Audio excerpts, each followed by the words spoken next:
আর ইয়ান বহুত পুরানা বাপদাদার আমলের বাড়ি, প্রায় 200 বছর পর্যন্ত আর একটা বাস করে দিয়েছিল না কোনোদিন। আর এইভাবে ভানি খন্ড নহম আর ভানি কিনে ডিফেন্সের সাইডে দিয়ে যাচ্ছে গুই খালো খালা আছিল সুন্দর করে যায় না 8 নম্বর দিয়ে কর্ণফুলির মধ্যে পানি নিয়ে যাচ্ছে। এখন ডিফেন্সের আর পানি প্রতিবন্ধী মতো আর মনে করো আর পানি কিনলে বাধা সৃষ্টি করছি ডিফেন্সের পানি আর জানিয়ে পারে।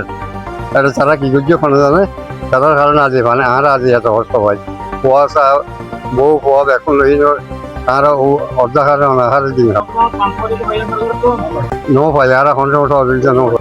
দর্শক, এই মুহূর্তে আমি দাঁড়িয়ে আছি পতেঙ্গা পূর্ব কাঠগড় একতলা মসজিদের সামনে শহীদ আলী সারাঙ্গের বাড়িতে। আপনারা জানেন বিগত 5 দিন যাবৎ যে বন্যার কবলিত মানুষ পতেঙ্গার মানুষ পানিবন্ধ হয়েছিল এবং আপনারা জানেন খাল নিষ্কাশনের পরে যে পানি কমা শুরু করেছে, কমার পরও এখনো পর্যন্ত এই পূর্ব কাঠগড় শহীদ আলী সারাঙ্গের বাড়িতে এই হাঁটু পরিমাণ পানি রয়েছে এবং 5 দিন আগে কি পরিমাণ পানি ছিল তা আপনারা নিজেরাই অনুধাবন করতে পারবেন। এবং কথা বলবো আমি একজন মহিলার সাথে যারা এখন আর প্রধান সমস্যা হল উঠান তো প্রতি মানে সামান্য বৃষ্টিতে ভিজে যায়, সেটা সবচেয়ে বেশি ভোগ করে আমি। আমার দুয়ারে পানিটা জমে থাকে সম্পূর্ণ আজকে 4-5 বছর। এখন উঠান থেকে এই বছর আমার ঘরে এই মাথা থেকে ওই মাথা শুরু করে আমার সব পানি দেখেন এলোমেলো পানি, সবগুলো দেখেন উপরে ফার্নিচার গুলা দেখেন সব উপরে।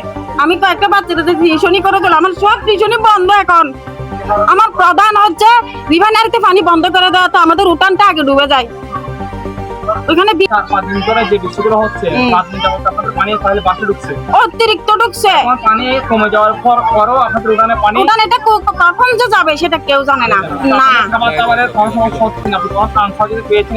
না আমার ত্রাণের এটা বললে তো বলবো যে ত্রাণের জন্য এগুলো বলতেছে, বলবে না। এখন তো সরকার থেকে বিভিন্ন সামাজিক সংগঠন থেকে বিভিন্ন ত্রাণ দিচ্ছেন, শুকনো খাবার দিচ্ছে, আপনি কি এর জন্য সহযোগিতা পেয়েছেন এই পর্যন্ত? আমরা কোনো সাহায্য সহযোগিতা এগুলো আমাদের কোনো আজকে প্রথম। এটা পুরো এক সপ্তাহ হবে। আমি এসে গেলাম গাঁর জ্বর আছে বাসা। হ্যাঁ ডাক্তার এখন দেখাইনি, বাসা থাইলে আর কি একটু কষ্ট হচ্ছে। কোনো খানা দানা বন্ধ, কর্ম বন্ধ। হ্যাঁ সমস্যা মানে কি দিলে পা ফুটে গেছে, হাওয়াই গেছে। হ্যাঁ পানি উঠছে। এখন যে টাকাটা দিচ্ছে আপনি অবশ্যই মেয়েকে ডাক্তারের কাছে নিয়ে যাবেন। ওসমান ডাক্তার আমাদের পাশে, উনি অনেক মানবিক ডাক্তার, বুঝছেন? উনি 20 টাকা দিলেও নেবেন, না দিলেও উনি রোগী দেখবেন। আর